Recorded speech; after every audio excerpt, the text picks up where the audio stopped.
नारे नारे नारे 10 रुपया, नारे नारे नारे 10 रुपया, ला ला ला ला ला ला 10 रुपया।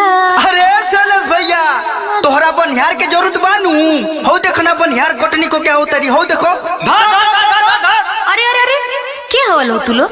अरे गेहूं कटवावे के बा तो कटा जाई, पहले रेट बतावा। तू ही बतावा का लेबू।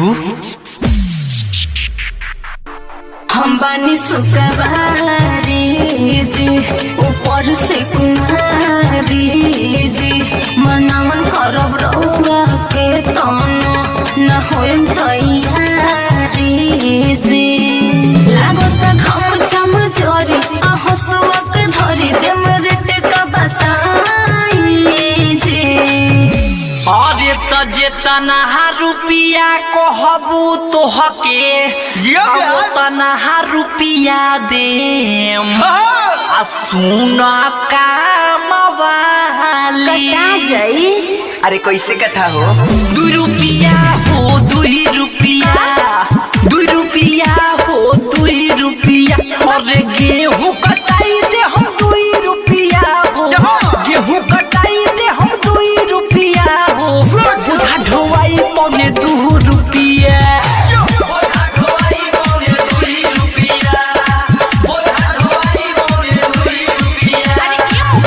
डीजे बजाई तो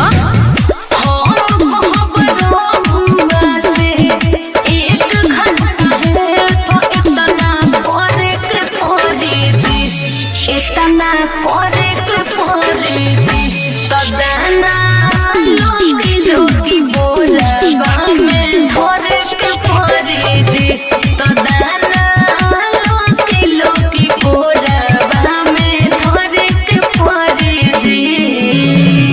अटिया बांध अटिया दिल बानी थोड़े सो रखेते बोलाने जे 1000-2000 के घंटा ली कसहू के बोलाने जे। अरे ठूसम के सिस्टम हिल जाई, दाना भले है गुलरी में मिल जाई।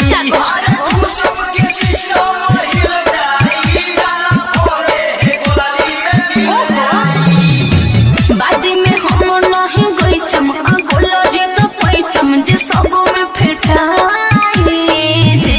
बुझली अरे कहबू तो बादी में हम देहब कुछ भे का देबो हो? बाकी करी हो न ले। देखो हमके ढेर पोल्हावा मत।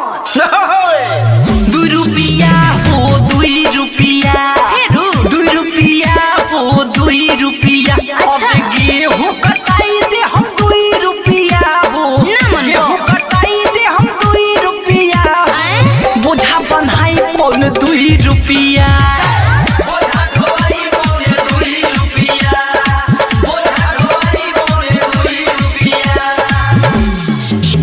अरे अम्मा की चाटी चाटी चटनी रे, गेहूं निहुरी निहुरी कटनी।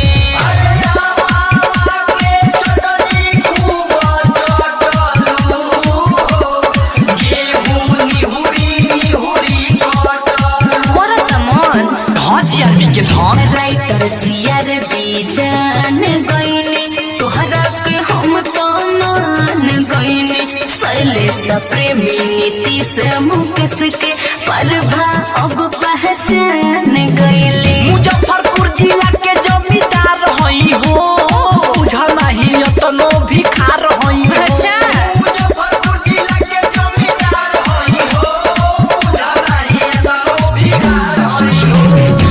हमरो जवानी न हरापी आ दूसरा से तरपी सब हम बताने जे।